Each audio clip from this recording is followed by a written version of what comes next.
voluntades de la Asamblea Nacional, cuáles son los procesos y un poco analizar también los argumentos que han presentado los asambleístas, principalmente a la bancada de UNES y del Partido Social Cristiano, a los cuales también se han unido algunos asambleístas de la Izquierda Democrática y Pachacuti, estos dos partidos y movimientos que están literalmente divididos y con opiniones distintas respecto de lo que ocurre en la Asamblea Nacional. Doctor Benavides, gracias por estar con nosotros. Bienvenido. Muchas gracias por la invitación. Un cordial saludo para todos. Y hemos escuchado, hace pocos instantes le veíamos que tomaba nota de lo que decía Viviana Veloz en la presentación de este juicio político. Ellos han dicho que existen abundantes elementos probatorios y que la Corte Constitucional deberá actuar como un ente jurídico. Se le escapó a la asambleísta como un ente político, decía. Parece que algo les traiciona por allí. Pero ¿cuál es su lectura de lo que está ocurriendo? Bueno, vemos que en este caso la Asamblea Nacional ha tratado de ver la forma de cómo llevar a cabo un juicio político en contra del primer mandatario. De lo que conocemos, de lo que se ha presentado hace prácticamente unos 20, 30 minutos, vemos que hay dos causales, la que sería la de peculado y concusión. Justamente esto se adapta a una de las causales que tiene que ver con el 129 de la Constitución. De ahí también que ha sido presentado por 58 asambleístas, lo cual al menos formalmente se cumple con este requisito, que es la legitimación de 1/3 de los integrantes de la Asamblea Nacional. Ahora bien, el documento tiene 55 páginas, ya al menos parece que no han metido tanta lata como en el informe del caso Gran Padrino, que tenía 217, y que a la final del día no llegaba a ninguna conclusión, pero evidentemente tendremos que revisarle a profundidad para dar ya como tal una observación, un cuestionamiento respecto de aquello.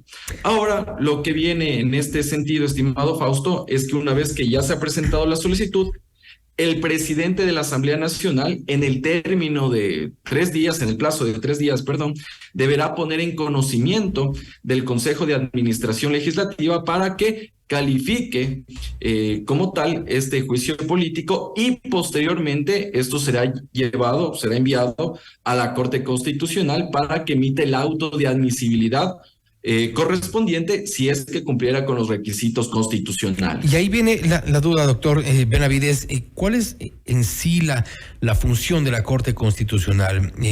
Los jueces de la Corte Constitucional, ¿cuál es el trabajo que tienen que hacer respecto de este documento? Un poco para establecer también y estar claros, porque por un lado los asambleístas de UNES del Partido Social Cristiano han dicho que la Corte prácticamente deberá, como que tiene la obligación de dar paso a este juicio político. No obstante, ¿cuál es el análisis puntual que tienen que hacer? Bueno, en este caso, la Corte Constitucional, una vez que le notifique esta solicitud de juicio político, se deberá sesionar la Corte Constitucional a efectos de sortear un juez ponente. Ese juez ponente deberá elaborar un proyecto de dictamen para ver si es que en efecto es admisible o no, y esto demora más o menos 3 días para que resuelva el pleno de la Corte Constitucional. Un aspecto importante que debe ser tomado en cuenta es que esto se aprueba con las 2/3 partes de los integrantes de la Asamblea del pleno de la Corte Constitucional. Esto es 6 de 9 votos. ¿Qué aspectos debe verificar la Corte Constitucional? Primero, si es que la solicitud ha sido propuesta de conformidad con la Constitución, que prácticamente viene a ser que se indique la causal, que sea de las que están previstas en el 129. Segundo, que tenga las firmas de respaldo correspondientes, esto es 1/3 de los integrantes de la Asamblea Nacional. Y finalmente, que existan el anuncio de las pruebas que van a ser practicadas en el juicio político. En un segundo momento, la Corte Constitucional debe verificar si es que en esa solicitud se singulariza la infracción que se imputa en contra del presidente de la República y si esta infracción tiene relación o conexidad con las infracciones previstas en el artículo 129 de la Constitución. Es decir, que lo que esté relatado en este documento ya sea lo de peculado, o sea lo de concusión, guarde relación con las causales del 129. Y en ese sentido, si es que se cumple con aquello, la Corte admitirá a trámite esta solicitud de juicio político y volverá a la Asamblea Nacional para todo el trámite correspondiente que comenzaría en la Comisión de Fiscalización y de ahí ya iría el Pleno de la Asamblea Nacional. En primera instancia, y de acuerdo a la parte textual que usted nos ha mencionado, existe, por ejemplo, ya en el punto 5, en el 5.1, la singularización de la infracción imputada. Dice en detalle el artículo 281 del COIP, que define el delito de concusión en los siguientes términos y hace y presenta el detalle. De alguna forma creo, o me da la impresión en la primera revisión que hemos dado al documento, que de estos detalles esta vez sí se han cuidado los asambleístas.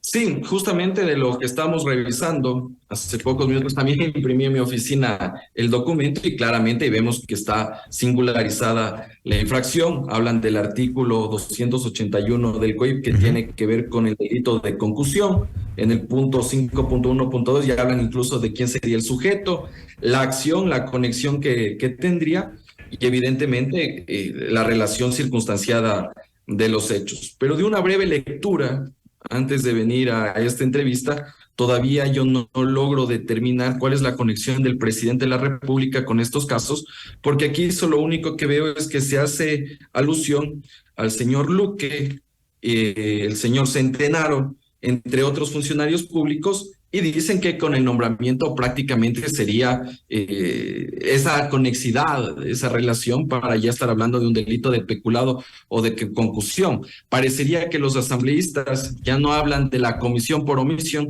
sino que más bien quieren ir a una suerte de autoría mediata en este tipo de proceso. Y uno de los periodistas que estuvieron en la presentación de Viviana Veloz le pregunta precisamente sobre esta comisión por omisión y un poco evade la pregunta y se concentra básicamente en lo que han presentado esta vez en el 5.1.7, doctor Benavides, está también, ahí dice, en consecuencia, en esta acusación, se entiende que se ha hecho algún tipo de relación de los hechos. En esta acusación se demostrará cómo el presidente Guillermo Lasso Mendoza fue partícipe de una estructura de corrupción para la obtención de beneficios propios y de terceros. Esto, en este punto, la Corte Constitucional, ¿qué tipo de evaluación tiene que hacer para no solo evaluar la forma, sino también ir un poco al fondo de lo que se está planteando allí? Bueno, en este caso, Fausto, es importante tomar en cuenta que la Corte Constitucional desde ningún punto de vista puede analizar el fondo de esta acusación constitucional. Entonces, lo único que se limita a la Corte Constitucional es a ver temas formales. Ahora bien, yo lo que estoy viendo es que en efecto existen hechos, existen cierto tipo de circunstancias que eventualmente están involucrando a cierto tipo de funcionarios, pero de carambola tratan de involucrar al presidente de la República porque ha nombrado a dichos funcionarios. Entonces todavía no me queda claro la conexidad entre los hechos, la infracción y la responsabilidad del presidente de la República. ¿Esa conexidad puede ser analizada por la Corte? En efecto, porque si yo digo en una acusación constitucional que Pedro cometió concusión, eso no significa que estoy diciendo que el presidente de la República fue el que cometió el delito. Puedo hablar de muchos hechos que pueden ser delitos contra la administración pública, en efecto, pero no tengo esa conexidad o relación para verificar la participación del presidente de la República en este tipo de cuestiones. Porque yo, claro, puedo decir cualquier cosa y decir, sí, el presidente tuvo participación, pero participación como autor mediato, o en qué calidad o en qué grado de participación el presidente de la República pudo actuar en este tipo de hechos. Y obviamente aquí ya no se habla nada de comisión por omisión, como bien lo señalaba. El asambleísta Veloz también hace referencia, por ejemplo, a una denuncia que se presentó por parte de Johnny Estupiñán, que fue gerente de Flopec. Esto fue el 22 de marzo del 2022. Y a propósito de esto, también lo tuvimos a Johnny Estupiñán en este espacio, y él contaba que presentó una carta, de hecho la presentamos nosotros acá, una carta en la cual le hacía ver al presidente que había posibles actos irregulares o alguna intención por parte del entonces gerente de EMCO, de las empresas públicas, Hernán Luque, el no haber hecho o tomado algún tipo de acción sobre esto, que entendería yo le habrán puesto en el documento, porque a eso se refirió Viviana Veloz, el no haber tomado alguna acción directamente desde presidencia para cambiar esta situación, para quitar este tipo de actos irregulares de una de las empresas públicas, incluso una de las más rentables, que es Flopec. ¿Lo involucra en esto? Bueno, en este caso creo que podríamos estar hablando incluso de otro tipo de infracción, que es la omisión o el deber de no denunciar. En este Volvemos caso, a la si un omisión. funcionario público tiene en este caso conocimiento que se está cometiendo un delito y no denuncia, evidentemente estamos hablando de una infracción por no denunciar. Pero eso no significa que el no denunciar ya te haga partícipe del delito. Es más o menos así, estimado Fausto, que yo veo un asesinato y por no denunciar digan que yo cometí ese delito en contra de la persona que está muerta. No, pues otra cosa es que yo no denuncié, me hice loco y no vi para otro lado y preferí no hacer nada. Pero evidentemente, si es que existe algún tipo de relación que digan en efecto que el presidente de la República de manera deliberada y conociendo y sobre estos hechos, más bien le dio luz verde al señor para que siga cometiendo este tipo de delitos, bueno, ahí podríamos estar pensando eventualmente alguna cuestión, pero como veo en la forma como está planteado, todavía le veo bastante forzado ver esa relación entre los funcionarios, los hechos y esa conexidad para verificar la participación del primer mandatario. Quizá entonces lo que se ocuparon es de ciertas formalidades, de cumplir ciertos requisitos, no obstante la contundencia con la que dicen haber presentado, han dicho textualmente, existen abundantes elementos probatorios, no sería tal de acuerdo a su primera lectura del documento. Sí, yo creo que todavía hay que seguir analizando este documento, ver en la forma como ha sido planteada, como hemos dicho. Hace menos de media hora presentaron los asambleístas, recién estamos conociendo este contenido, pero lo importante, y yo creo que la ciudadanía debe tener presente, es que esto irá a la Corte Constitucional y ahí sí no se medirán los afectos o desafectos que se tenga contra el primer mandatario, ni a favor ni en contra de los asambleístas, sino garantizar la vigencia del Estado de Derecho. Y creo que en las actuales circunstancias que vive el país, merecemos que la Corte Constitucional esté a la altura de estas circunstancias y ver en definitiva qué es lo que puede pasar en los próximos días, seguramente en las próximas 2 semanas de ser el caso. Esto es algo que tendrá que resolverse ya de acuerdo a esos plazos que hemos mencionado. Siendo así, ¿usted ve la situación complicada del presidente? Tal vez yo ahorita no podría hacer un juicio de valor respecto a aquello porque no he podido revisar a profundidad el documento. Mal haría yo decir que si está bien o está mal presentado, tomando en cuenta que es un documento extenso y que hay que verificarlo, ver si es que se cumple al menos con los requisitos constitucionales. Pero en definitiva, si es que esto ya pasara el filtro de la Corte Constitucional, creería que existe una situación bastante compleja para el presidente de la República y eso más bien impulsaría también que él analice la posibilidad o no de firmar un decreto de disolución de la Asamblea Nacional y por ende la muerte cruzada.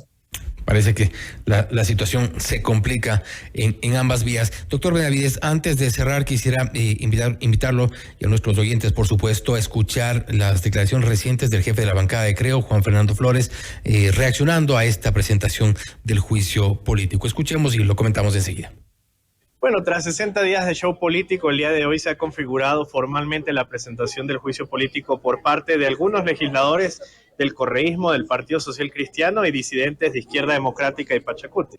Y digo algunos porque nos llama la atención que no todos han decidido firmar el juicio político. Ya dirán que algunos se retiraron o que se tuvieron que ir, cuando aquí estuvieron todo el tiempo en el Pleno de la Asamblea Nacional. Pero lo que nos demuestra es que una vez más, este es otro paso dentro del proceso de desestabilización, porque ahora vuelven con un cuento y una fábula que ya vamos a conocer en los próximos días cuál es el nuevo capítulo. Lo que sí queda claro es que no hay pruebas, no hay causales y no hay elementos probatorios que puedan constituir el delito. Solo establecen nuevamente que existe un hilo conector según una presunción que en función de lo que entienden algunos es que se genera de esta manera la causal con la cual se presenta el juicio político. Ahora, ¿no pasará a la Corte Constitucional? Eso es una definición que toma la Corte Constitucional, una corte que está compuesta por 9 jueces probos, que ellos serán quienes tendrán que determinar esto. Sería un error que la Asamblea Nacional pretenda emitir un juicio de valor sobre eso porque estamos en un Estado democrático donde existe autonomía de poder. Doctor Benavides, ¿habrá peso político en la Corte?